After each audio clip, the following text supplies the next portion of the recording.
Peristiwa ini dialami oleh 4 orang anak muda. Mereka adalah John, Febri, Oplos, dan juga Eddie. Mereka berempat berasal dari kota Bogor, tepatnya di daerah Puncak, dan mereka ini berempat sudah bersahabat sejak kecil. Di tahun 2015, anak-anak muda ini berencana untuk melakukan sebuah petualangan yang menurut mereka bisa dibilang ekstrim ataupun gila. Muncullah beberapa ide. Ide pertama adalah pergi ke Pelabuhan Ratu dengan cara berjalan kaki dan juga mantek. Nah, mantek ini adalah numpang kendaraan-kendaraan yang lewat, atau istilah kerennya adalah hiking. Ide yang kedua adalah naik ke Gunung Pangrango. Tapi ternyata Gunung Gede Pangrango pada waktu itu tutup untuk pendakian umum.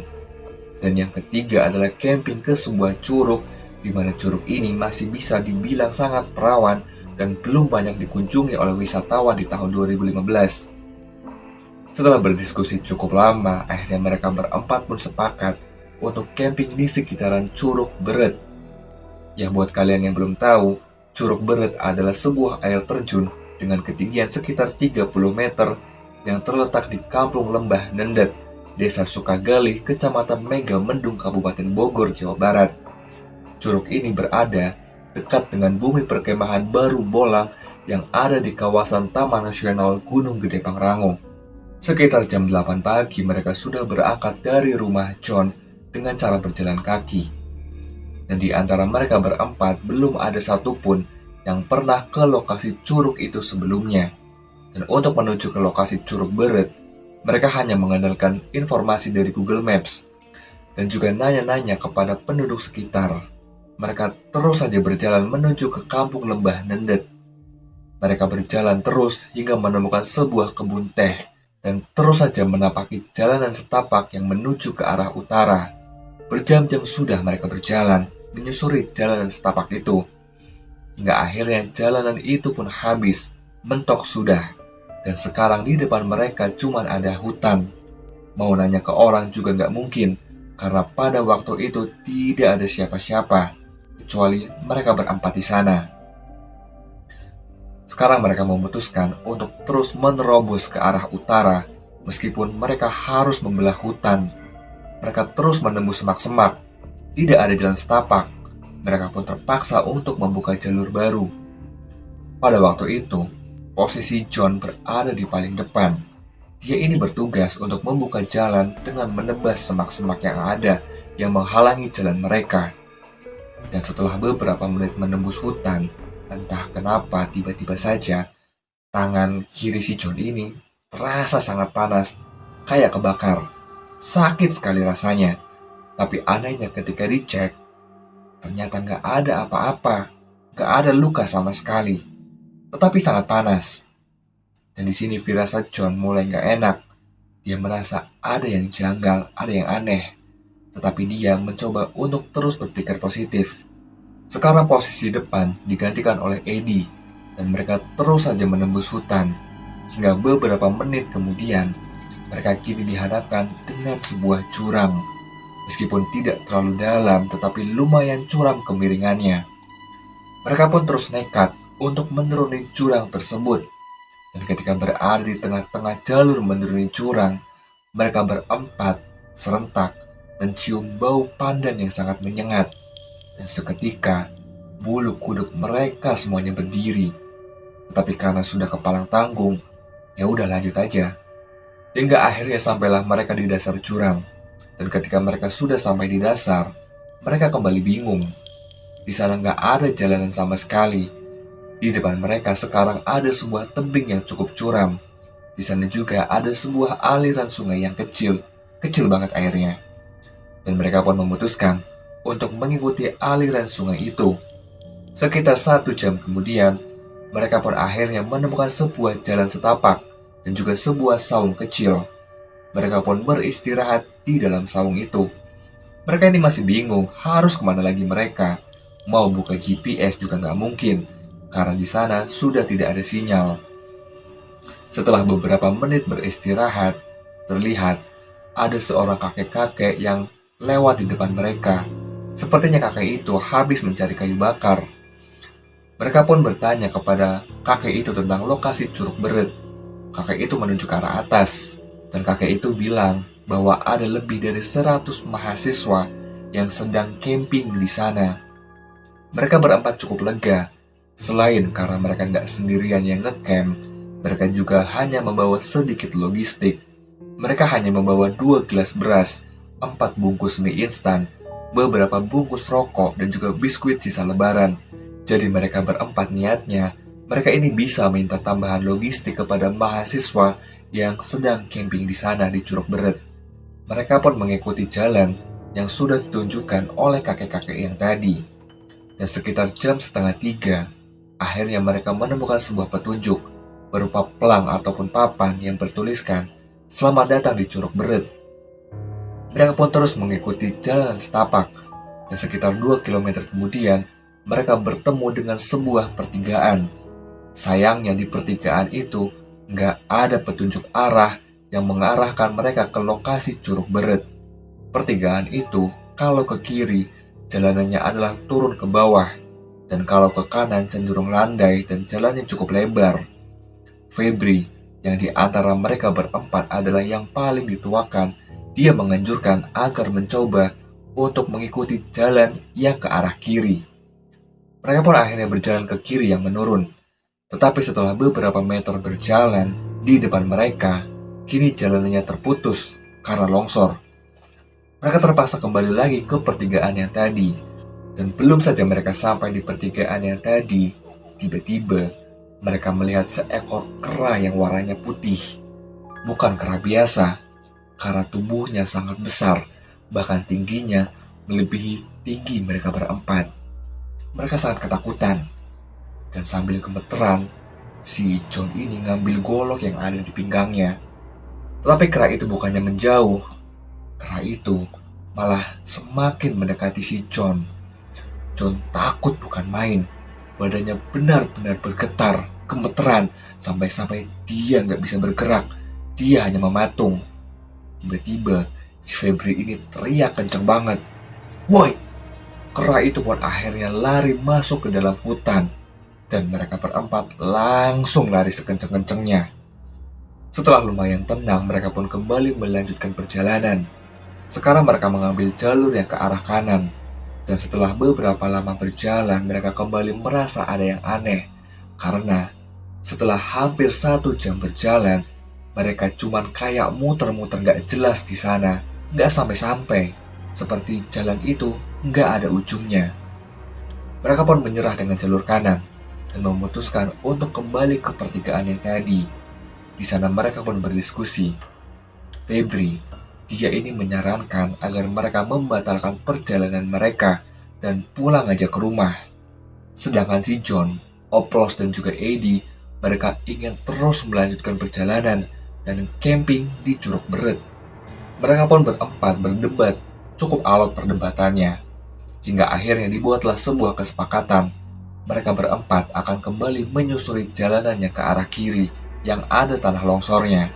Mereka akan terus melewati jalanan yang longsor meskipun berbahaya. Tetapi, kalau sampai jam 5 mereka belum juga sampai di Curug Beret, mereka sepakat untuk kembali pulang.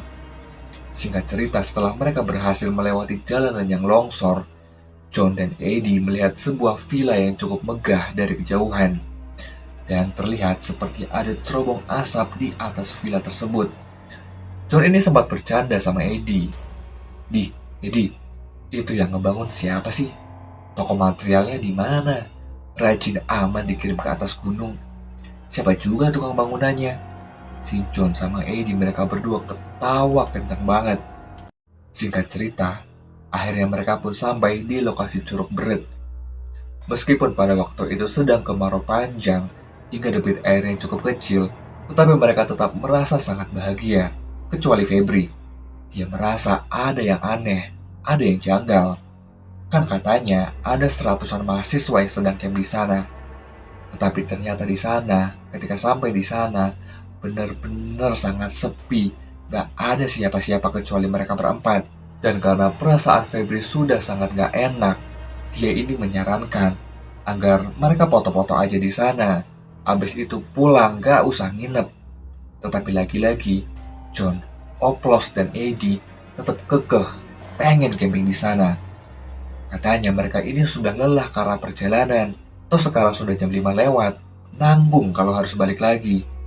Ya Febri ini gak bisa apa-apa. Dia pun ngalah. Dan rencana camping tetap berlanjut. Febri dan Oplos bertugas mendirikan tenda. Sedangkan John dan Eddie, mereka mencari kayu bakar dan juga makanan tambahan seperti pucuk-pucuk daun.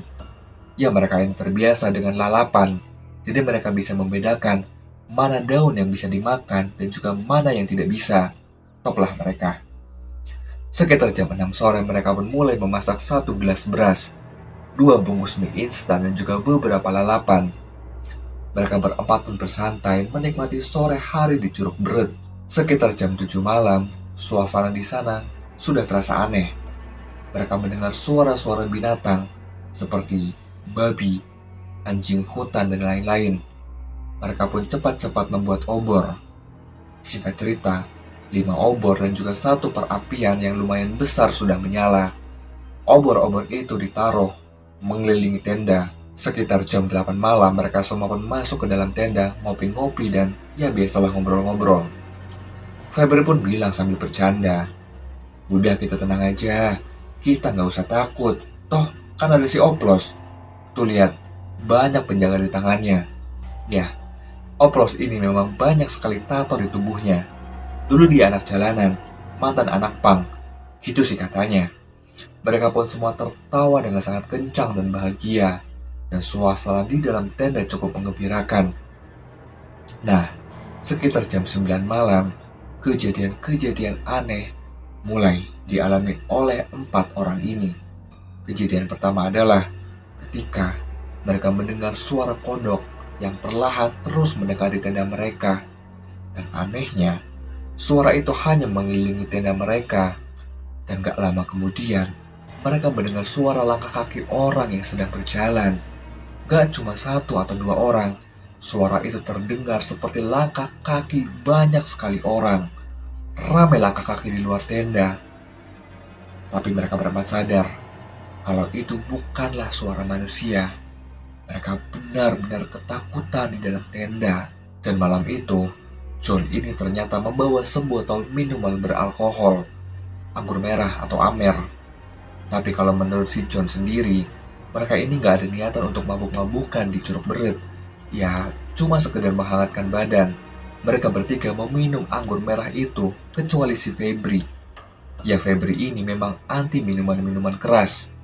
Mereka minum dengan tujuan agar mereka segera tertidur dan juga meringankan rasa takut yang dialami oleh mereka. Jam 11 malam mereka pun sudah tertidur lelap. Dan tiba-tiba mereka ini terbangun. Tapi anehnya, mereka berempat bangun serentak bersamaan. Oplos pun nanya kepada si Eddie, "Di jam berapa sekarang?" Eddie pun menjawab kalau sekarang adalah jam 5.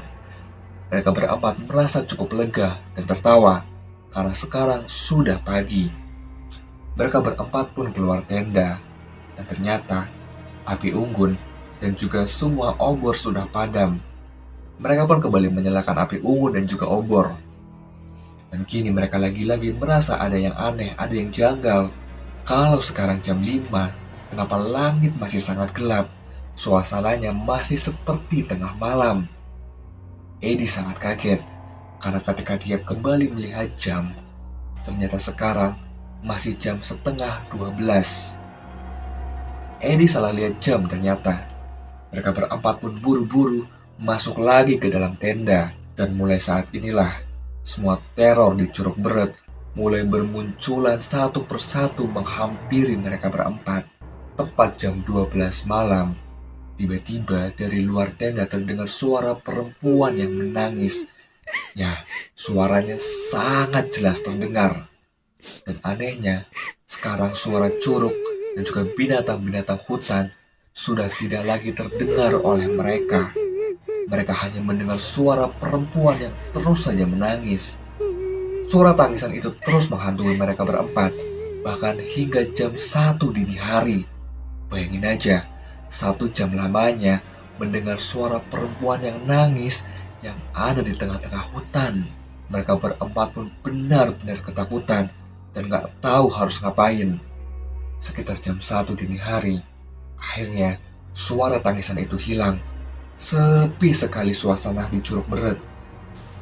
Dan beberapa menit kemudian, mereka mendengar sebuah suara ranting yang patah. Prak!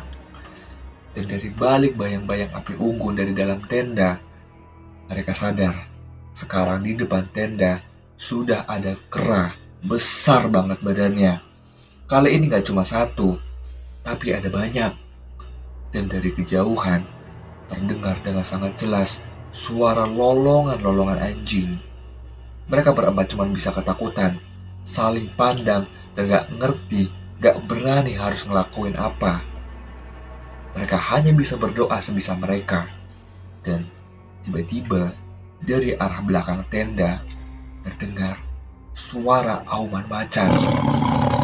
Dan setelah terdengar auman macan itu, kera-kera itu langsung lari berhamburan menjauhi tenda. Semua kera-kera itu lari ketakutan. Mereka berempat itu menduga kalau itu adalah harimau jadi-jadian yang akan memakan mereka. Mereka berempat menangis ketakutan.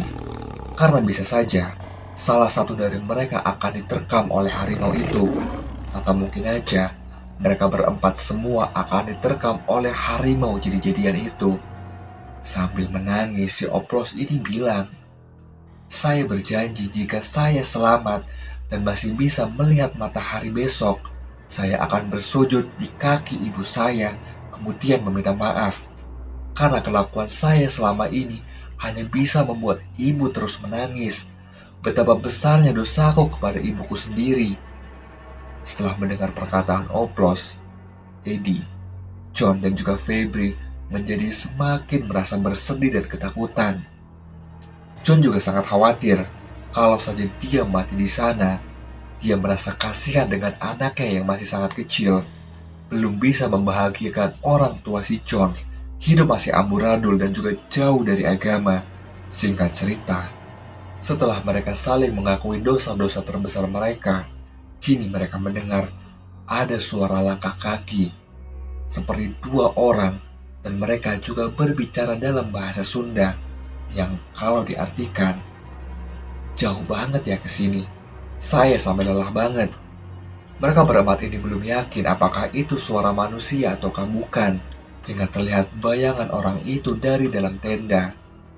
Mereka berempat sangat senang, karena akhirnya ada manusia lain di Curug Beret. Mereka pun segera keluar untuk menemui dua orang itu. Tetapi ketika sudah sampai di luar, ternyata tidak ada siapa-siapa dong.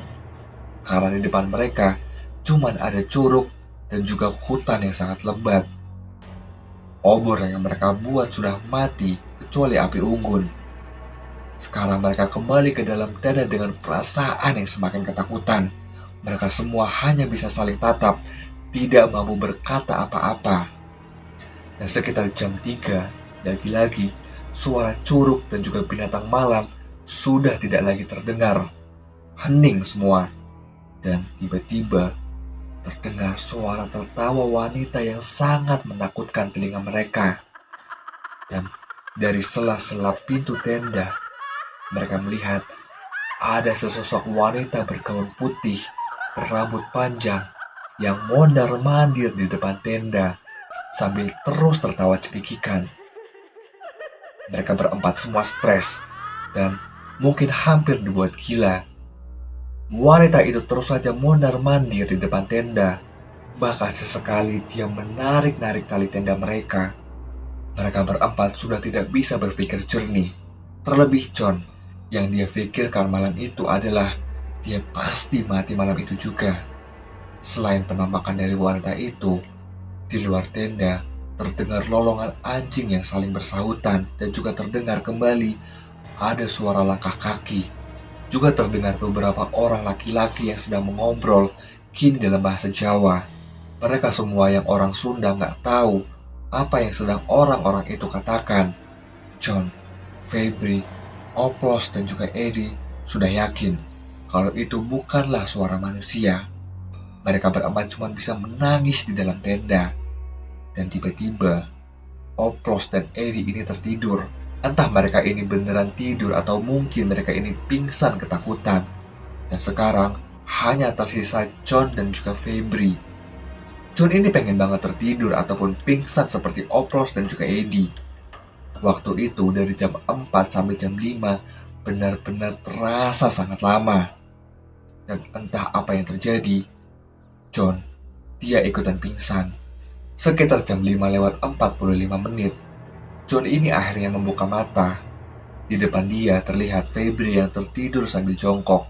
John pun ngebangunin si Febri. Feb, bangun Feb. Dan gak lama, Eddie dan juga Oplos mereka ikut terbangun. Mereka berempat semua bersyukur karena masih bisa hidup dan juga melihat matahari pagi. Mereka pun memasak sisa logistik. Foto-foto sebentar kemudian bergegas untuk pulang. Dan yang anehnya adalah ketika mereka pulang, mereka melewati sebuah kamar mandi yang sudah lama tidak terpakai, terbengkalai. Padahal waktu berangkat kemarin mereka ini gak melihat kalau ada kamar mandi di sana. Singkat cerita, mereka pun sampai di perkampungan Lembah Nendet, kemudian mampir ke sebuah warung di sana untuk membeli rokok. Di sana si ibu penjaga warung nanya kepada mereka, "Dari mana kalian?" Dijawablah kalau mereka habis dari Curug Beret dan camping di sana. Si ibu ini ternyata sangat kaget dan langsung istighfar. Astagfirullah. Mereka berempat cuma bisa bengong. Kemudian si ibu itu kembali bilang, "Kalian ini cari mati ya? Tahu nggak kalian, baru-baru ini di Curug Beret ada mahasiswa yang hilang. Dan pas ditemukan, dia sudah nggak bernyawa. Jasadnya nyangkut di sebuah batu besar. Dan kalian tahu nggak, di sana di atas Curug Beret ada sebuah kerajaan jin." Mereka berempat pun saling pandang, pada bengong. Kemudian John pun menceritakan tentang sebuah villa yang dilihatnya ketika awal mereka berangkat. Si ibu ini pun kembali menjawab, "Villa dari mana judulnya? Duh, kalian ini bener-bener polos ya. Kalau kalian mau cari ilmu kesaktian atau kekayaan, kalian harus ke bangunan itu. Banyak orang yang mencari letak bangunan itu, tetapi nggak semua orang bisa melihat, karena lokasinya selalu berpindah-pindah."